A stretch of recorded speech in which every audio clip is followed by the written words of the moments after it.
I'm a big believer in love. I am a big believer in marriage.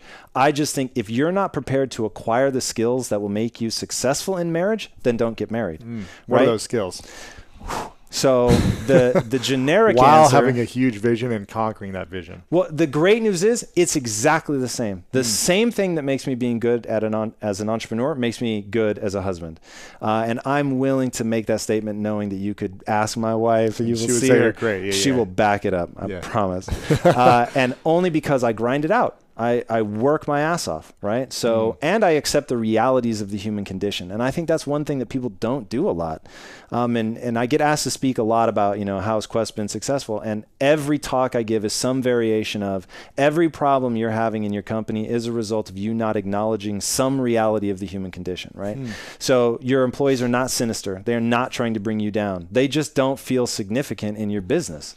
So they are lurching, they're groping in the dark to find significance. And once you understand that, I can provide you significance, and then you can go on and do something. So communication, but very specifically, understanding where the other person is coming from so that you can talk to them in a way that they can actually hear you. Yes. So my wife and I define words.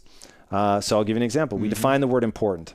If I say, hey, this would really mean something to me if you did that, no alarm bells go off. Hey, I really need you to be there. No alarm bells go off. Hey, it's important to me that you be there. I'll drop whatever I'm doing and be there. That's like, this is the most important thing. 100%. Yeah. So if you use the word important, everything else stops and I come and do that. That way there's none of the miscommunication of, but I told you how important it was to me. Interesting. So how did you learn that?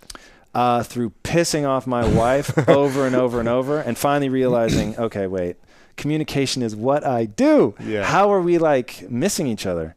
So I just had the sense that we were two ships passing in the night. And so we decided we were going to start defining terms. Like, what does that mean to you? If she calls me twice, I can ignore it. If that phone rings a third time in a row, and this has actually happened where I've ran out of a business meeting, like the house was on fire, I'm like, I got to go right now. No explanation, out the door. Because we agree, if you dial the third time, assume I'm with President Obama and we're about to make something really magical happen, and that this call forces me out of the room. It's got to be like that type of situation. Right. Yeah. She's only done it once, just to give you an idea. What if you don't like have the phone how on hardcore. it? Then I'm screwed. That's just bad mojo. But I've got the Apple Watch now, so we're good. We're good. Wow. This is fascinating. Yeah. And has there ever been a moment in your marriage where you felt like this is taking you away from your vision, or it's not going to work, or challenging times where it made you question it? No, but there's definitely, because my wife is in the business. If she wasn't, for sure. And there for a while in the company before, I was working more hours certainly than I am now, because I was so terrified that I would never figure the code out and get out of where we were, because my wife and I started very poor. I joke because her father's very successful. Just down the street somewhere, literally, in a small yeah, one-bedroom apartment, tiny one bedroom, 700 square feet.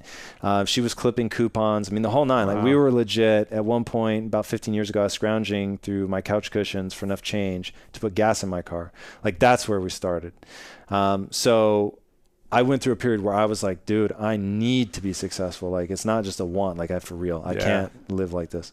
So I worked just inhuman amounts of hours, 7 days a week. I wouldn't let her take a vacation, not a single day, for 6 years. Wow. And then finally she was like, this isn't sustainable. So wow. Yeah, we finally.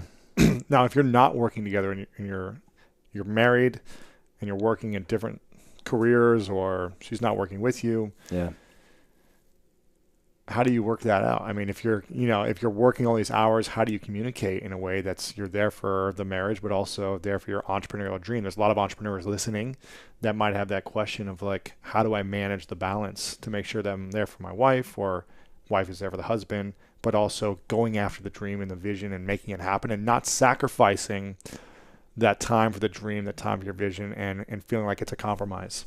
Yeah. Or a sacrifice. I think it's the same advice for people in relationships as it is for parents.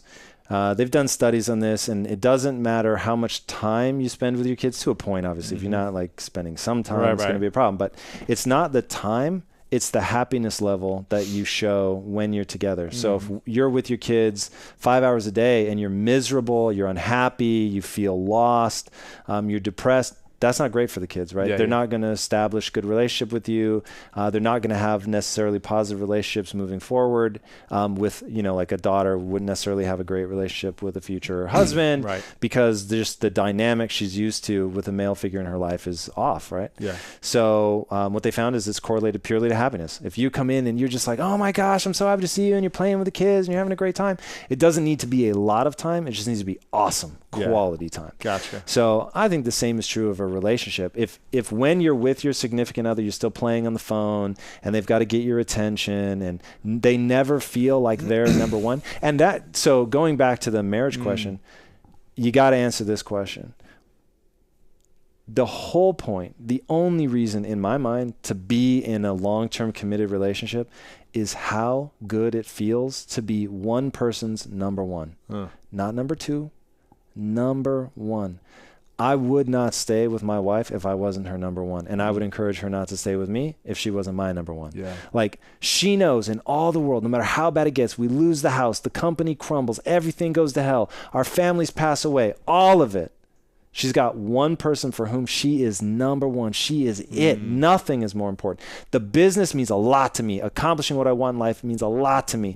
Yeah. Ending, metabolic disease, that means a lot to me. But it doesn't even compare to what she means to me and the way she makes me feel. Yeah. And if I had to pick, and I've had moments where I've gotten to prove this to her, that is her. It's her all day. Wow. So if you're in a relationship where somebody makes you feel that's just a rad feeling.